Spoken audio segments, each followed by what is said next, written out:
The concept of wealth in Christianity has often been misunderstood, with many believing that the pursuit of wealth is somehow at odds with the teachings of Jesus. However, a closer examination of the Bible reveals that Jesus wants his followers to be wealthy, not just spiritually, but also financially. In fact, the Bible is filled with examples of God's desire for his people to prosper and live in abundance. One of the most well-known passages in the Bible speaks to this idea as found in 3 John 1:2, which says, "Dear friend, I pray that you may enjoy good health and that all may go well with you, even as your soul is getting along well."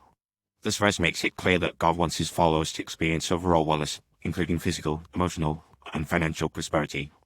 Jesus himself taught that his followers would experience abundance and prosperity as a result of their relationship with him, saying, "I came that they may have life, and have it abundantly." John 10:10. Furthermore, the Bible teaches that wealth is not just a blessing, but also a tool to be used to bless others. In 2 Corinthians 9:11, the Apostle Paul writes, "You will be enriched in every way so that you can be generous on every occasion, and through us your generosity will result in thanksgiving to God."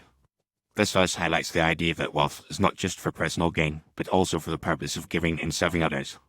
Jesus himself taught that his followers should use their resources to bless and serve those in need, saying, "From everyone who has been given much, much will be demanded, and from the one who has been entrusted with much, much more will be asked." Luke 12:48. In addition, the Bible teaches that wealth is a result of hard work, diligence, and wise stewardship. In Proverbs 10:4-5, it is written, "Lazy hands make for poverty, but diligent hands bring wealth. He who gathers crops in summer is a prudent son, but he who sleeps during harvest is a disgraceful son." This verse emphasizes the importance of working hard and being responsible with one's resources in order to experience financial prosperity. Jesus himself taught the importance of being wise and prudent with one's finances, saying, "For whoever has will be given more, and they will have an abundance. Whoever does not have, even what they have will be taken from them." Matthew 25:29. It is also important to note that the pursuit of wealth is not just about accumulating riches, but also about living a life of purpose and fulfillment.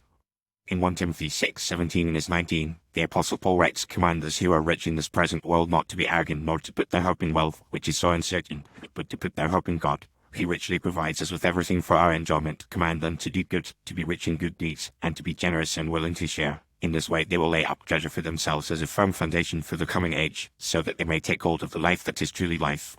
This verse emphasizes the importance of using one's wealth to make a positive impact on the world and to live a life of purpose and meaning. In conclusion, Jesus wants his followers to be wealthy, not just spiritually, but also financially. The Bible teaches that wealth is a blessing from God, a tool to be used to bless others, and a result of hard work, diligence, and wise stewardship. By pursuing wealth in a way that is honorable to God and beneficial to others, Christians can experience the abundant life that Jesus promised and make a positive impact on the world. Ultimately, the pursuit of wealth should not be an end in itself, but rather a means to an end, a way to live a life of purpose, fulfillment, and service to others.